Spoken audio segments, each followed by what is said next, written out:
Olá, aluna, olá, aluno. Hoje, dando continuidade à nossa disciplina, vamos abordar um pouquinho sobre ética e tipos de pesquisa. Pensando a pesquisa científica na área da educação, vamos falar um pouquinho de ética e pesquisa. Historicamente, a ética ela está vinculada, né, ou esteve vinculada a moral. Então, na tradição clássica, ética e moral eram considerados termos sinônimos, relacionados à sensibilidade, aos valores que orientam as ações humanas, né? E com o avanço da modernidade, especialmente no pensamento filosófico contemporâneo, esses termos passaram a apresentar diferenciações semânticas. Então, apesar das diferenças, né, entre moral e ética, ambos partilham um núcleo comum. E este núcleo comum, ele diz respeito à avaliação das ações humanas sob uma perspectiva valorativa. Então, a moral é formada pelos valores incorporados socialmente, expressos em usos, costumes, normas e comportamentos, né? Embora eles derivem de imposições socioculturais, eles necessitam de uma internalização por parte dos sujeitos e de uma adesão subjetiva individual. Então, os valores morais, eles operam como normas imperativas, mas os sujeitos, eles retêm liberdade e responsabilidade pelas próprias ações. Então, a consciência moral, ela é uma capacidade humana que vai permitir com que os sujeitos avaliem e escolham entre diferentes alternativas de ação. Então, trata-se de uma sensibilidade aos valores, né, análogo à consciência epistêmica que apreende esses conceitos. Então, a ética, de um modo geral, ela vai postular uma universalidade desses valores, né, e reconhecer que os valores humanos, eles existem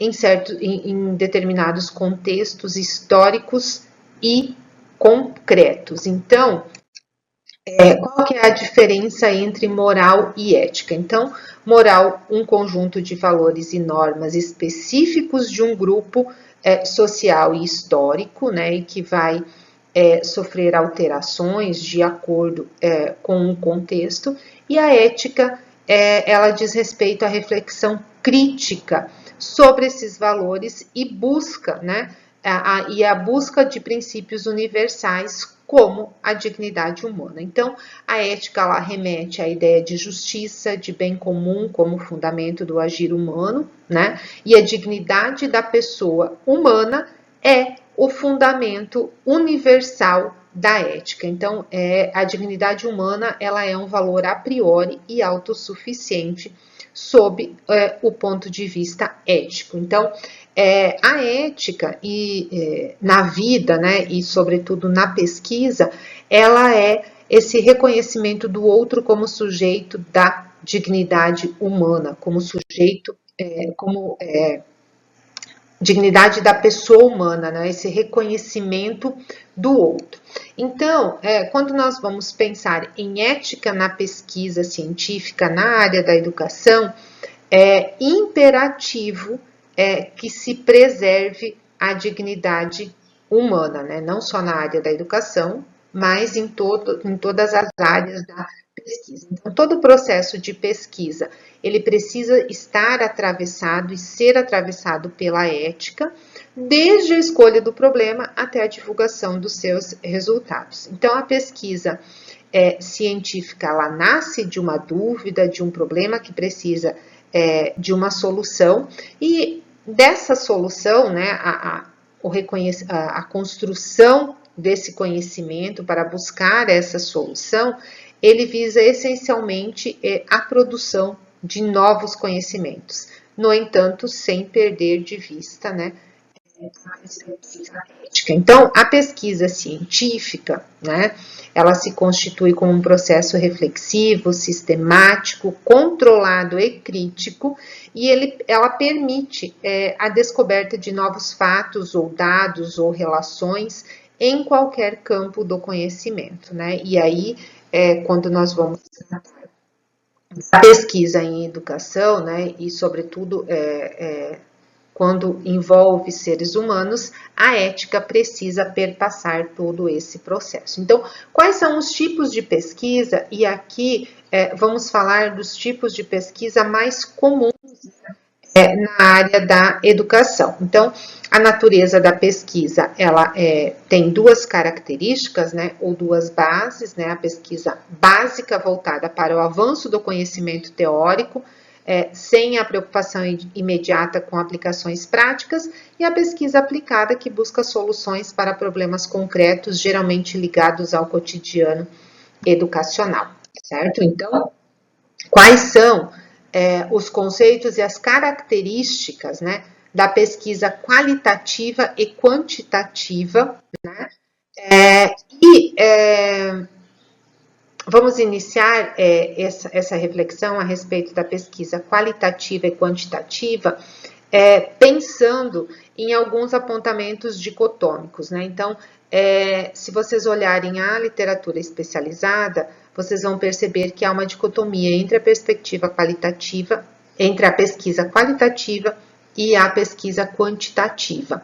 Mas eu gosto muito de uma reflexão do professor Silvio Gamboa, que ele vai dizer que esse conflito ele é falso. Ele se refere somente às alternativas da pesquisa, considerando apenas as questões técnicas, sem observar os outros processos e os níveis de desenvolvimento da pesquisa científica. Então, ele sugere que é preciso avançar e admitir a distinção entre níveis técnicos, metodológicos, teóricos e epistemológicos. E aí, a questão entre pesquisa qualitativa e pesquisa quantitativa vai perpassar as bases históricas nas quais os paradigmas de pesquisa inseridos. Então, não se refere à dicotomia entre a pesquisa qualitativa e quantitativa. Então, nós vamos ter na primeira modalidade um fundamento teórico que parte da discussão da fenomenologia e do marxismo, e na segunda modalidade, os fundamentos pautados no positivismo e no empirismo. Então, só para esclarecer um pouquinho sobre essa dicotomia entre pesquisa quali e quanti. E quais são os tipos de pesquisa qualitativa que são utilizados, né, que são frequentemente utilizados na área da educação? Bibliográfica, documental, estudo de caso, pesquisação e pesquisa participante, certo? Então, vamos lá. Para a pesquisa bibliográfica e documental, né? Então, a pesquisa documental, ela compreende o levantamento de documentos que ainda não foram utilizados como base de uma pesquisa, né? Então, compreende o levantamento de documentos que ainda não foram utilizados, que são os documentos considerados documentos primários, né? E a pesquisa bibliográfica, ela significa o levantamento da bibliografia referente ao assunto que se deseja estudar e se inclui nos procedimentos de documentação indireta, certo? A pesquisação e a pesquisa participante, né? Elas têm uma questão de terminologia que também muitas vezes acaba, vamos dizer assim, gerando dúvidas sobre o que é pesquisação e o que é pesquisa participante, né?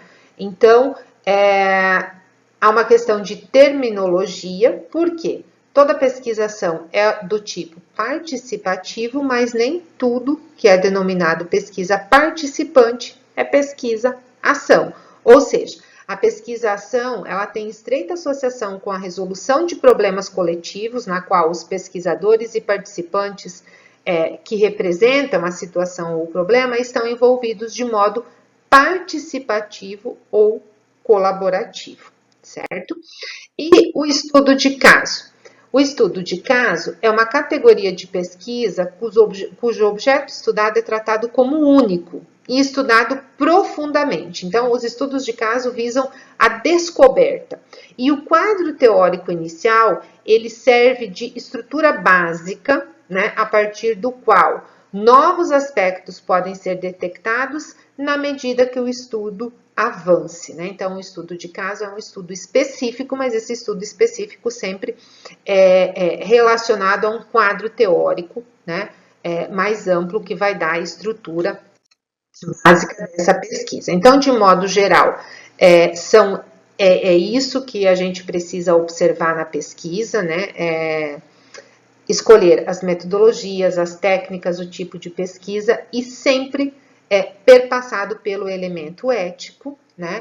E aí deixando como se a gente fosse pensar em um apontamento, né, que deve ser seguido, pensar a ética como a preservação e a condição, né, o respeito à dignidade da pessoa humana. Então, é importante que vocês compreendam a dinâmica que perpassa o processo de pesquisa, né, os conceitos que perpassam a pesquisa e como eles podem ser objetivados e ajudam a organizar o planejamento e os procedimentos da pesquisa para melhorar a realização das condições e contribuir para a obtenção de resultados que sejam fidedignos, éticos, né, e que possam contribuir e explicitar a realidade investigada por cada pesquisador.